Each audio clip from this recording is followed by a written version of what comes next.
Hey, all, Michael Lunsford here, Citizens for a New Louisiana. And listen, I've been getting a little bit of heat from Stuart Bishop here lately about, just different stuff. So I have an idea on how Stuart Bishop can be the hero in this situation in Louisiana right now. So let me walk you through that. You might be aware that John Bel Edwards is suing Kyle Ardoin over the emergency voting for the November election because it's not really, it's not an emergency. It changes the rules to say that if you have COVID, you can mail in ballot. If you don't, well, you just need to show up or vote early. That's pretty much standard the way it works. Now, John Bel Edwards has sued because he wants 100% mail-in ballot possibility. So anybody who wants to mail-in ballot can for no reason at all other than they just want to. So Kyle Ardoin put out a plan. In that plan, page 11 talks about why mail-in ballots are a bad idea, and I promise, Stuart, I'm getting to it.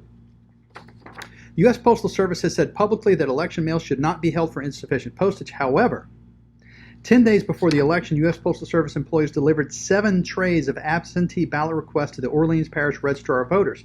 U.S. Postal Service said that the ballots had been inadvertently held at the post office because of insufficient postage. The trays accounted for nearly 5,000 absentee ballot requests, some of them postmarked 2 weeks before they were delivered. Other parishes like Tangipahoa, Wichita, and Ascension also saw absentee ballot requests being held by local post offices.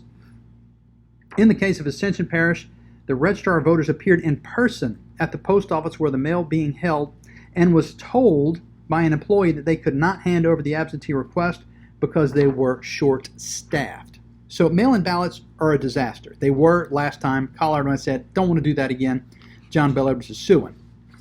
Right now, so let's define what is an emergency. Right now, this is from the COVID webpage of the Louisiana Department of Health. It's ldh.la.gov/coronavirus. Okay? There are a total, we're going to use our handy-dandy calculator to figure out how many people actually have coronavirus in the state of Louisiana. So we're going to start out with total number of diagnoses or total cases, 154,955, minus, that's that number, the total presumed recovered is right here, 140,440. 140,440. According to John Bel Edwards' own numbers, this is how many people in the state of Louisiana have COVID right now. So if we divide this by the total population of the state, which is 4.65 million right here, equals, it's 0.03% is how many that is. Now, if you translate that to a number, that's 3 in 1,000 or 1 in 333 people have coronavirus. John Bel Edwards says it's an emergency 2 months from now, and so he wants to have an emergency voting plan that includes 100% mail-in ballots.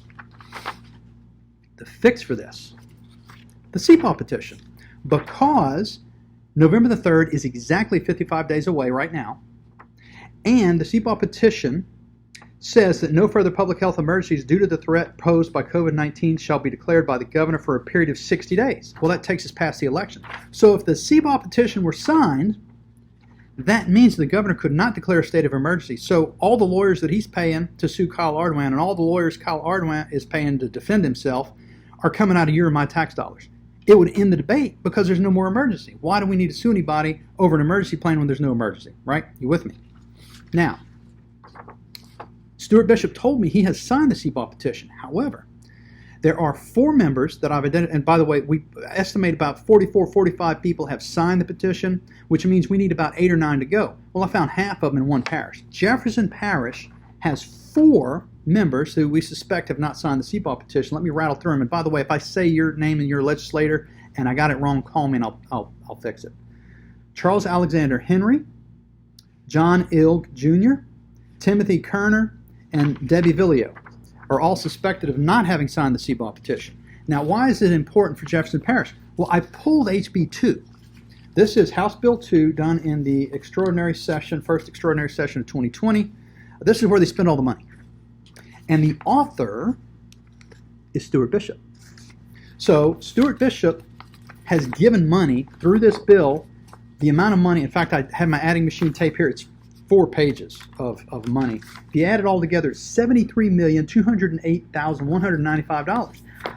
I'd say Jefferson Parish owes Stuart Bishop something. So all he has to do is pick up the phone and call these 4 representatives and say, hey, why have you signed the CPAL petition? If you haven't, do me a favor, sign off on it so that we can negotiate with the governor and stop this foolishness, wasting taxpayer money, suing ourselves.